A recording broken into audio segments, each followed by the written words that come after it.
Hello guys, आप लोग का स्वागत है आपके अपने यूट्यूब चैनल टॉपर सेंट पर। तो आप सबको पता है कि बीएड एंट्रेंस एग्जाम की हम लोग बिल्कुल ही धमाकेदार तैयारी। आप इस वीडियो को देख सकते हो, आप किसी भी कंपटीशन की तैयारी करते हो जो जीके जीएस से लगभग सेम ही होता है।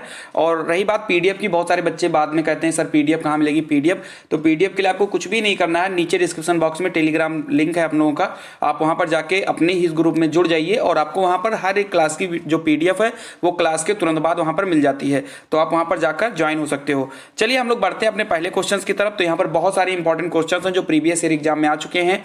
रही बात बच्चे पूछते हैं किस एग्जाम के लिए ये जो है हमारा सही रहेगा, तो जितने भी स्टेट के बीएड होते हैं, मैं यूपी की बात नहीं कर रहा हूं, हर एक स्टेट, यूपी, बिहार, झारखंड, राजस्थान, किसी भी स्टेट की अगर आप बीएड की तैयारी कर रहे हो, इसके अलावा आप किसी भी चीज की तैयारी कर रहे हो, हर एक चीज के लिए ये आपकी जीके जीएस जो है बहुत ज्यादा इंपॉर्टेंट है। तो हम लोग देर न करते हुए हम लोग स्टार्ट करते हैं। तो पहला क्वेश्चन हमारे स्क्रीन पर आ चुका है कि उगते हुए सूरज का देश किसे कहा जाता है। हालांकि यहाँ पर थोड़ा सा कट गया है। उगते हुए सूरज का देश किसे कहा जाता है। आप लोग अपना आंसर जो है टाइप करते हुए चलेंगे। देखो जहां पर मुझे एक्सप्लेन करने की जरूरत होगी मैं वहीं पर एक्सप्लेन करूंगा, बाकी हम लोग सीधा आंसर टिक करेंगे। तो इसका राइट आंसर हो जाएगा जापान। तो जिन्होंने जापान आंसर किया है उनका बिल्कुल सही हो जाएगा। जापान इसलिए कहा जाता है क्योंकि पूरे विश्व में सबसे पहला जो सूर्योदय होता है वो जापान में ही होता है। सभी लोग अपने दोस्तों को भी इनवाइट कर लें, जल्दी से शेयर कर दें वीडियो को, ताकि ज़्यादा से ज़्यादा लोग जो हैं अपनी इस वीडियो में जुड़ सकें। चलिए बढ़ते हैं अगले क्वेश्चन की तरफ। तो जो हम लोगों का अगला क्वेश्चन है वो है कि किस संविधान संशोधन के द्वारा मताधिकार की आयु 21 साल से घटाकर 18 वर्ष कर दिया गया। आप सबको पता है कि पहले जो वोट डालने की न्यूनतम एज होती थी वो 21 साल होती थी, लेकिन बाद में उसको घटा दिया गया था। तो आप हमको ये बताइए कि कौन सा संशोधन था और किस ईयर में ये 21 साल से घटाकर 18 साल कर दिया गया था। काफी इंपॉर्टेंट क्वेश्चन है। चलिए सभी लोग अपना आंसर देना शुरू करें, और जो लोग जुड़ रहे हो आंसर देना शुरू करिए जल्दी जल्दी, और अगर नए हो तो सब्सक्राइब तो तुरंत ही कर लो, उसमें तो कुछ सोचना ही नहीं है। चलिए बहुत बढ़िया। किस संविधान संशोधन के द्वारा मताधिकार की आयु को 21 साल से घटाकर 18 वर्ष कर दिया गया था। तो इसका जो राइट आंसर हो जाएगा वो हो जाएगा ऑप्शन नंबर सी, यानी 61वां संविधान संशोधन था 1989 में। याद रखिएगा 1989 से जो हमारा वोट देने का जो अधिकार है वो 18 साल एज कर दिया गया। तो अगर एग्जाम में पूछ लिया जाए कि कब से वोट डालने की न्यूनतम आयु 18 साल की गई, तो 1989। चलिए आगे बढ़ते हैं। क्वेश्चन नंबर तीसरा, विश्व शिक्षक दिवस कब मनाया जाता है। काफी इंपॉर्टेंट और इजी क्वेश्चन है। बताइए विश्व शिक्षक दिवस कब मनाया जाता है। बहुत बढ़िया। चलिए तो इसका राइट आंसर अगर हम बता दें तो इसका राइट आंसर हो जाएगा 5 अक्टूबर को। बहुत सारे लोग 5 सितंबर आंसर किए होंगे, तो मैं आपको पहले ही बता दूं 5 सितंबर को राष्ट्रीय शिक्षक दिवस मनाया जाता है, और विश्व शिक्षक दिवस की अगर हम बात करेंगे तो वो हमारा 5 अक्टूबर हो जाएगा। चलिए आगे बढ़ते हैं। किसके द्वारा खालसा पंथ की स्थापना की गई थी। बहुत ही अच्छा क्वेश्चन है। सभी लोग बताएं किसके द्वारा खालसा पंथ की स्थापना की गई थी। सभी लोग नीचे टाइप करते हुए चलिए, और मैं जो है आपका इसका जो है राइट आंसर मैं बता देता हूं। तो गुरु गोविंद सिंह जी ने जो है खालसा पंथ की स्थापना की थी। बहुत बढ़िया। चलिए आगे बढ़ते हैं हम लोग। अगर पसंद आ रहा है क्वेश्चन तो आप जल्दी से इसको लाइक कर दीजिए। चलिए अगला क्वेश्चन है कि भाखड़ा नांगल परियोजना किस नदी पर स्थित है। महानदी पर है, सतलज पर है, कृष्णा पर है या ताप्ती पर है। बताइए भाखड़ा नागल परियोजना किस नदी पर स्थित है। इसे पंडित जवाहरलाल नेहरू जी ने भाखड़ा नागल परियोजना को पुनरुत्थान भारत का मंदिर कहा था। यह भी याद रखिएगा, पुनरुत्थान भारत का मंदिर, पंडित जवाहरलाल नेहरू जी ने इसको कहा था कि जो भाखड़ा नागल है परियोजना, इसे पुनरुत्थान का मंदिर कहा था। चलिए आगे बढ़ें। तो ये जो बना है ये सतलज नदी पर बना हुआ है। सतलज नदी की अगर हम बात करें तो ये यमुना जी की सहायक नदी है। चलिए आगे बढ़ते हैं हम लोग। सूर्य ग्रहण कब होता है। जब, अब इसमें 4 ऑप्शन है, आप लोग बताइए इसका राइट आंसर। थोड़े बड़े बड़े ऑप्शन है तो ध्यान से पढ़िए। सूर्य ग्रहण कब होता है।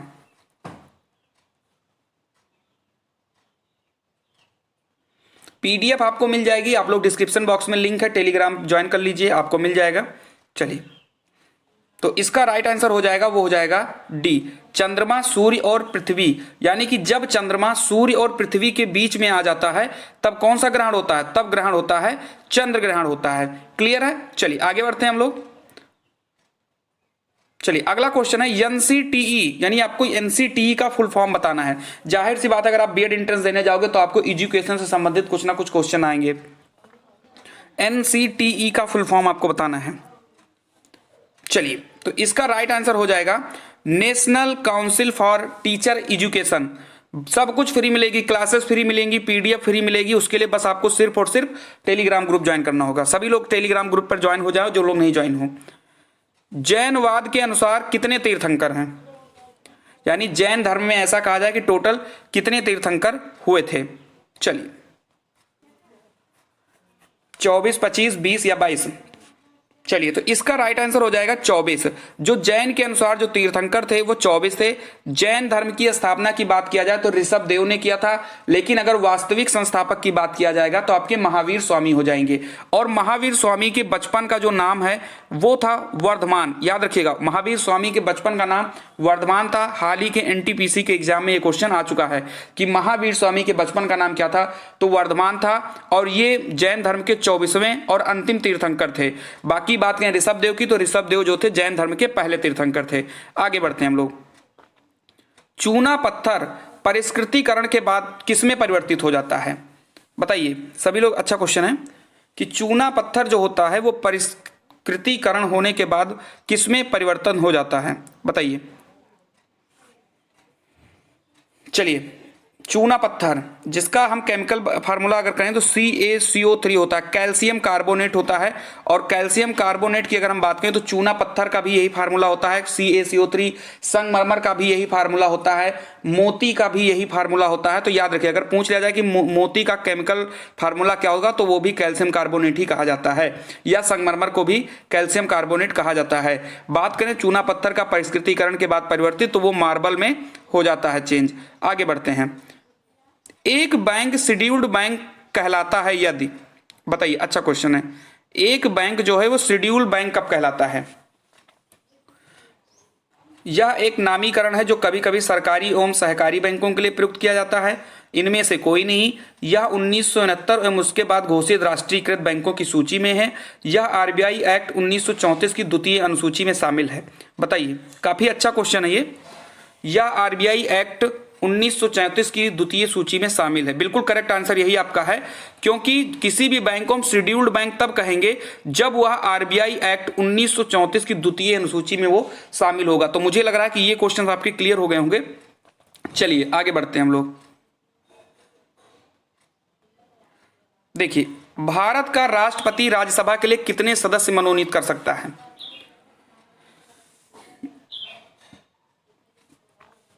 बताइए। भारत का राष्ट्रपति राज्यसभा के लिए कितने सदस्य मनोनीत कर सकता है। संविधान का बड़ा अच्छा क्वेश्चन है ये। चलिए तो मैं आपको बता दूं कि जो भारत का राष्ट्रपति होता है वो 14 सदस्यों को जो है मनोनीत कर सकता है, लेकिन जो राज्यसभा की अगर हम बात करें तो राज्यसभा में वो 12 सदस्यों को मनोनीत कर सकता है और 2 सदस्यों को वो लोकसभा में जो है मनोनीत कर सकता है। तो अगर ये पूछ लिया जाए कि राष्ट्रपति जो है लोकसभा में कितने सदस्यों को मनोनीत कर सकता है तो आंसर होगा 2, और ये पूछ ले राज्यसभा में कितने लोगों को मनोनीत कर सकता है तो आंसर हो जाएगा 12, और पूछ ले कुल कितने लोगों को मनोनीत कर सकता है संसद में तो वो हो जाएगा 14। बहुत बढ़िया, चलिए आगे बढ़ते हैं हम लोग। देखो, अगर पसंद आ रहा है तो प्लीज इसको लाइक कर दीजिए और अपने दोस्तों को भी आप शेयर जरूर कर दीजिए। वीडियो सभी लोग देख रहे हो लेकिन लाइक अभी तक नहीं किया, जल्दी से कर दो लाइक। किस क्षेत्र में बुकर पुरस्कार दिया जाता है,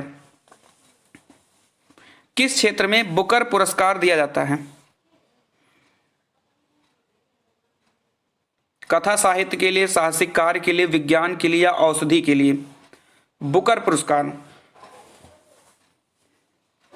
चलिए तो इसका राइट आंसर हो जाएगा कथा साहित्य। जो बुकर पुरस्कार होता है वो कथा साहित्य के लिए दिया जाता है। आगे बढ़ते हैं हम लोग।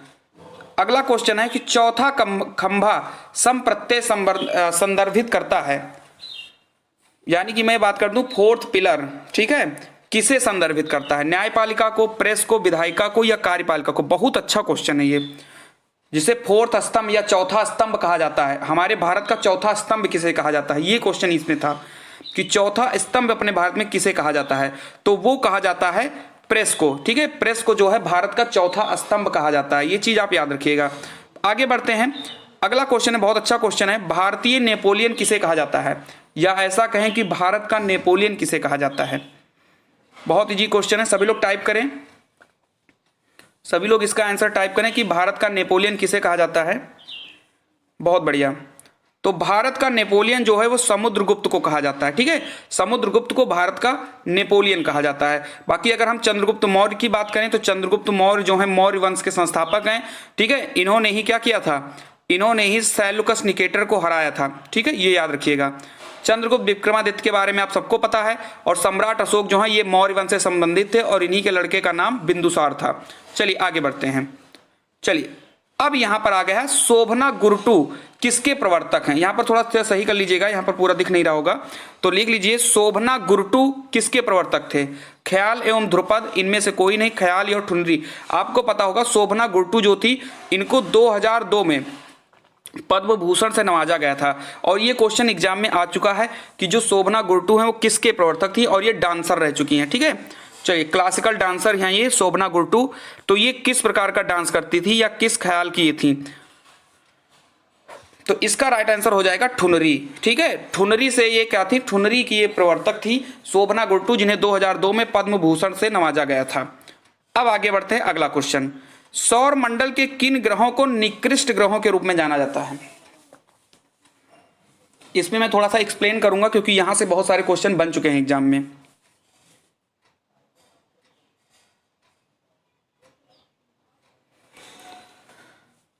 सौर मंडल के किन ग्रहों को निकृष्ट ग्रहों के रूप में जाना जाता है। तो चलिए हम बताते हैं निकृष्ट ग्रह सबसे पहले क्या होते हैं। आपको पता है कि टोटल जो ग्रह आज के डेट में है वो 8 ग्रह हैं। मैं इसको थोड़ा सा एक्सप्लेन करूंगा, देख लीजिए। आपको पता है कि 8 ग्रह होते हैं, जिसमें से एक होता है, यहां पर होता है सूर्य आपका। ठीक है, उसके बाद में 8 ग्रह होते हैं, MVEMJSUN। ये क्या लिखा है हमने, M से मरकरी यानी बुध, V से वीनस यानी शुक्र, E से आपका हो जाएगा अर्थ, M से हो जाएगा मार्स यानी कि मंगल, J से जुपिटर यानी बृहस्पति, S से सैटर्न यानी शनि, U से यूरेनस और M से नेपच्यून। इतने हमारे 8 होते हैं। आपको पता है कि ये जो आगे के 4 होते हैं इनको आंतरिक, और पीछे के जो 4 होते हैं इनको वाह्य ग्रह बोलते हैं। अब बात ये करते हैं कि निकृष्ट ग्रह किसे कहते हैं।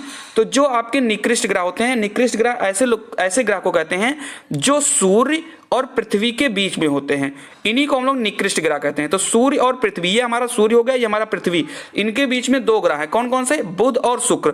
यानी बुध और शुक्र को हम क्या बोलते हैं, निकृष्ट ग्रह बोलते हैं। यानी हम एक मतलब अगर थोड़ा सा बात करें निकृष्ट ग्रह पर, क्योंकि इस पर 3-4 बार क्वेश्चन एग्जाम में आया है।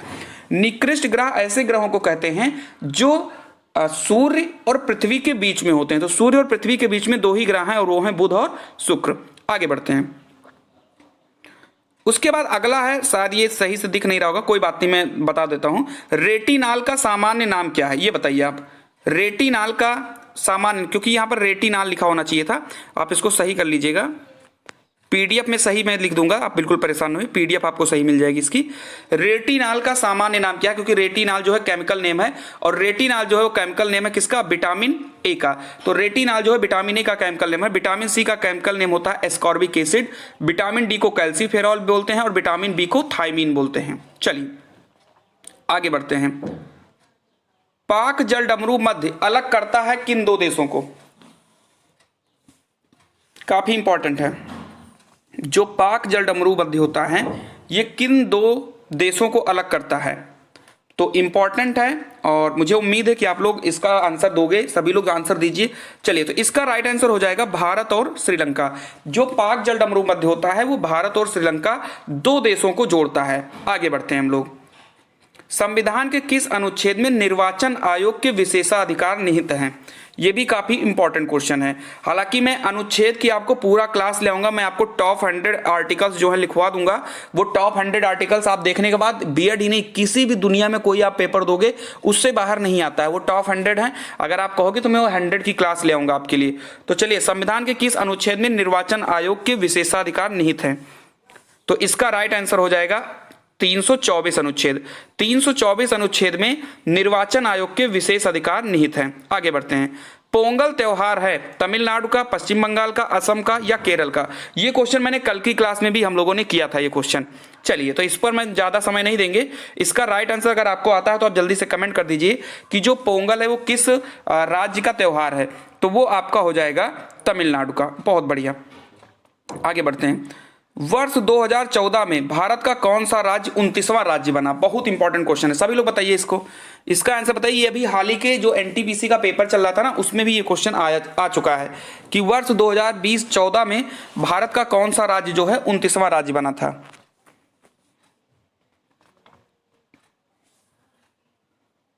चलिए, तो आपका राइट आंसर हो जाएगा तेलंगाना। बिल्कुल, जो लोग नए अभी अभी जुड़ रहे हो जल्दी से चैनल को लाइक कर दीजिए और सब्सक्राइब अगर नहीं किया तो कर लीजिए। और पीडीएफ के लिए बिल्कुल टेंशन नहीं लेना, टेलीग्राम ग्रुप ज्वाइन करिए। वीडियो खत्म होने के कुछ ही समय बाद तुरंत ही आपको यहाँ पर पीडीएफ मिल जाएगी। अभी तक जितनी भी क्लासेस हुई हैं सभी की पीडीएफ मिल चुकी है, आज की क्लास की भी पीडीएफ मिल जाएगी जल्द ही। जापान की संसद का नाम क्या है? बहुत अच्छा क्वेश्चन है। जापान की संसद का क्या नाम है? चलिए, तो जापान की संसद का नाम अगर हम बात करें तो वो है डायट। ये भी एग्जाम में क्वेश्चन कई बार रिपीट हुआ है। चलिए आगे बढ़ते हैं हम लोग। अगर आप लोग कहोगे तो हम संसद की अलग से क्लास ले आएंगे, हर एक देश की संसद को याद करने की ट्रिक भी हम लोग देख लेंगे। चलिए, ओमान की राजधानी कहां है? ओमान की राजधानी कहां है बताइए। तो जो ओमान की राजधानी है वो मस्कट है, ठीक है, ये याद रखना है। ओमान की राजधानी जो है वो मस्कट है। चलिए बहुत बढ़िया, आगे बढ़ते हैं हम लोग। लाइक कर दो, जुड़े तो हो सभी लोग, लाइक नहीं कर पा रहे हो, जल्दी से लाइक करो। चलिए, बिहू का मुख्य त्योहार कौन सा है? यानी कि बिहू जो है कहाँ का मुख्य त्योहार है, ऐसा क्वेश्चन ये है। चलिए, बिल्कुल ऐसे ही आया था, बिहू के बाद में डॉट डॉट लगा हुआ था, का मुख्य त्योहार है। तो बता दीजिए बिहू जो है कहाँ का मुख्य त्योहार है। तो आप सबको पता है जो बिहू है वो असम का त्योहार है। समझ में आ गई बात। चलिए आगे बढ़ते हैं हम लोग। भारत के संविधान के किस अनुच्छेद में मौलिक कर्तव्यों का वर्णन है? चलिए बहुत बढ़िया। चलिए, तो अगर हम मौलिक कर्तव्य की बात करें तो ये 51A में है। और मौलिक कर्तव्य कहां से लिया गया था? तो मौलिक कर्तव्य जो है रूस से लिया गया था। और जो मौलिक अधिकार हैं, फंडामेंटल राइट्स हैं, वो कहां से लिया गया था? तो वो लिया गया था अमेरिका से। तो मौलिक अधिकार अमेरिका से लिया गया था और मौलिक कर्तव्य जो है रूस से लिया गया था। चलिए बहुत बढ़िया, आगे बढ़ते हैं हम लोग। विटामिन सी की कमी से होने वाला रोग कौन सा है? ये तो बहुत ईजी होगा, सभी लोग इसका आंसर दीजिए। सभी लोग जल्दी से टाइप करिए कि विटामिन सी की कमी से होने वाला रोग कौन सा है। चलिए, तो विटामिन सी की कमी से होने वाला रोग है, उसका नाम है स्कर्वी। बहुत बढ़िया। सतत विकास लक्ष्यों को प्राप्त करने हेतु संयुक्त राष्ट्र द्वारा कौन सी अवधि निर्धारित की गई है? सतत विकास लक्ष्यों को, चलिए सभी लोग बताइए इसका आंसर।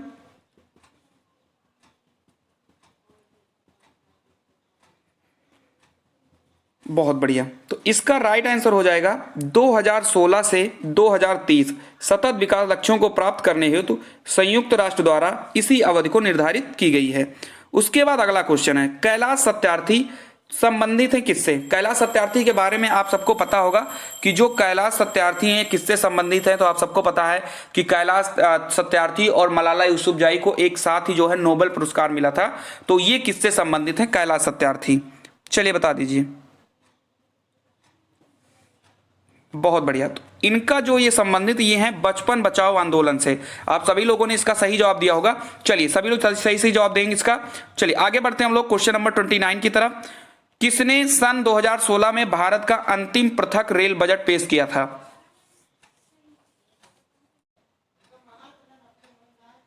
चलिए, तो ये आपका क्वेश्चन है, किसने सन 2016 में भारत का अंतिम पृथक रेल बजट पेश किया था? बहुत बढ़िया। चलिए, आपको पता है कि 2016 में अंतिम बार पृथक रेल बजट पेश किया गया था। तो आपको 2016 याद रखना है कि अंतिम पृथक रेल बजट कब पेश किया गया था? तो 2016 में। और इसको किसने पेश किया था? तो वे थे आपके सुरेश प्रभु। उस टाइम पर जो रेल मंत्री थे वो सुरेश प्रभु थे। तो यह नाम हमको याद रखना है। भारत का राष्ट्रपति बनने से पूर्व श्री रामनाथ कोविंद कहाँ के राज्यपाल थे? चलिए बता दीजिए सभी लोग, बहुत बढ़िया क्वेश्चन है। भारत के राष्ट्रपति बनने से पूर्व श्री रामनाथ कोविंद कहाँ के राज्यपाल थे? आपको ये बताना है। चलिए, तो इसका राइट आंसर हो जाएगा बिहार। ठीक है, बिहार के ये राज्यपाल थे राष्ट्रपति बनने से पहले। आगे बढ़ते हैं। फ्रांसीसी क्रांति का सही नारा क्या था? चलिए बताइए सभी लोग, फ्रांसीसी क्रांति का सही नारा क्या था?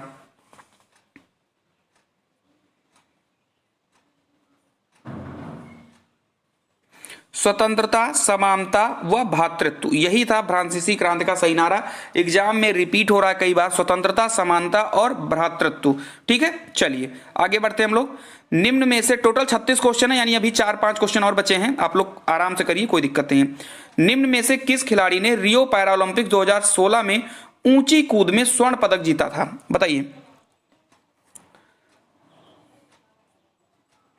निम्न में से किस खिलाड़ी ने रियो पैरालंपिक्स 2016 में ऊंची कूद में स्वर्ण पदक जीता था।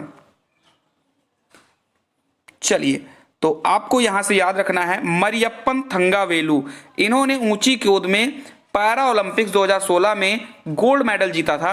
तो गोल्ड मेडल अगर जीत लिया है तो भाई समझ लो कि सबसे इंपॉर्टेंट ये बन गई हैं। हो सकता है ये पूछ लिया जाए कि मरियप्पन थंगावेलु जो है किससे संबंधित है, तो आपको बता देना कि ये ऊंची कूद खेल से संबंधित है। अगले क्वेश्चन की तरफ हम लोग बढ़ते हैं। न्यायमूर्ति दलवीर भंडारी चर्चा में रहे क्योंकि वह कौन है। न्यायमूर्ति दलवीर के बारे में आप बताइए। इलाहाबाद उच्च न्यायालय के मुख्य, ये दरअसल जब पेपर आया था, ये प्रीवियस ईयर की क्वेश्चन है, जब पेपर आया था तब का क्वेश्चन है कि न्यायमूर्ति दलवीर भंडारी चर्चा में रहे क्योंकि वह कहाँ के क्या बने हैं। चलिए मैं इसका राइट आंसर बता देता हूं आपको। इसका राइट आंसर हो जाएगा डी वाला option, international court of justice के लिए पुनर्निर्वाचित हुए थे। ये उस टाइम का है, ये 2018 की बात बता रहा हूं मैं, क्योंकि उस टाइम के ये प्रीवियस ईयर पेपर का ही ये क्वेश्चन है, तो तब का है। चलिए, हालांकि अब ये इंपॉर्टेंट नहीं बनेगा इतना ज्यादा, लेकिन चलिए हमने करा दिया है। आगे बढ़ते हैं। को भारत में सर्वाधिक पुराना ग्रंथ माना जाता है, यानी किसे भारत का सर्वाधिक पुराना ग्रंथ माना जाता है, बताइए सभी लोग। न्याय, रामायण, गीता या ऋग्वेद। इसमें मुझे लग रहा है आप लोग गलती करोगे, लेकिन बहुत सिंपल क्वेश्चन है। अगर आपने मेरी 2 दिन पहले की क्लास देखी होगी तो मैंने वहां पर आपको ये सारी चीजें बता दी थी। चलिए, तो मैं अगर बताऊं तो जो ऋग्वेद है वो भारत में सर्वाधिक पुराना जो है ग्रंथ माना जाता है, क्योंकि 4 वेद हमने बताया था, ऋग्वेद, यजुर्वेद, सामवेद, अथर्ववेद, जिसमें ये कहा था कि ऋग्वेद जो है सबसे पुराना है और यजुर्वेद जो है इकलौता ऐसा वेद है, यजुर्वेद, जो गद्य और पद्य दोनों में लिखा है। ये भी क्वेश्चन एनटीपीसी में भी अब की बार आया था ये क्वेश्चन। ठीक है, चलिए आगे बढ़ते हैं हम लोग। गुट निरपेक्षता से क्या तात्पर्य है, बता दीजिए सभी लोग। गुट निरपेक्षता से क्या तात्पर्य है। अपनी नीति को चुनना, शक्ति पुंजों से तटस्थता, विश्व में शांति एवं एकता लाना, तृतीय विश्व का शक्ति होना।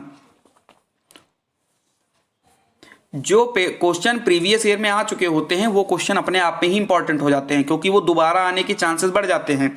ठीक है, चलिए इसमें अगर हम बात करें 35 नंबर क्वेश्चन में, तो इसका राइट आंसर हो जाएगा ऑप्शन नंबर डी।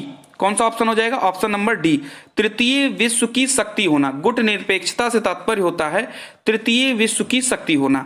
आगे बढ़ते हैं, और ये आज का लास्ट क्वेश्चन है। भारत संयुक्त राष्ट्र संघ का सदस्य कब बना।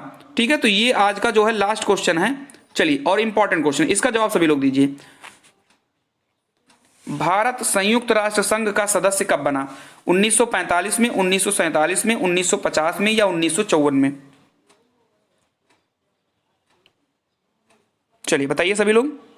सबसे पहले तो जो लोग आए हो, अभी तक देखे हो, वो इस चैनल को लाइक कर दीजिए। अगर पसंद आया हो तो, नहीं पसंद आया तो कोई बात नहीं। बाकी जो लोग लेट जुड़े हो, वो अभी अगर पिछले क्वेश्चंस को आप छूट चुके हो तो ये क्वेश्चन अभी जैसे ही खत्म हो जाएगा आप बैक जाकर इसको फिर से देख सकते हो। बहुत इंपॉर्टेंट क्वेश्चंस थे। और दूसरी चीज, अगर आपको पीडीएफ चाहिए तो बिल्कुल फ्री में पीडीएफ आपको टेलीग्राम पे मिल जाएगा। हर क्लास की पीडीएफ अभी तक दी जा चुकी है, इस क्लास की पीडीएफ भी थोड़ी देर में मिल जाएगी। चलिए मिलते हैं हम लोग अपनी अगली वीडियो में, लेकिन उसके पहले इसका आंसर देख लीजिए आप लोग। तो क्वेश्चन नंबर जो 36 है, इसका आंसर हो जाएगा 1950, यानी कि भारत जो है संयुक्त राष्ट्र संघ का सदस्य 1950 में बना था।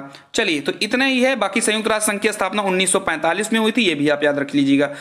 चलिए, तो इतना ही क्वेश्चन है। बाकी मुझे उम्मीद है कि आपको पसंद आया होगा, तो अपने दोस्तों में शेयर कर दीजिए। अगर अभी तक नहीं शेयर किया, लाइक, शेयर, सब्सक्राइब सब कुछ कर दीजिए आप तुरंत ही। चलिए, तो मिलते हैं अगली वीडियो में, तब तक के लिए जय हिंद, जय भारत।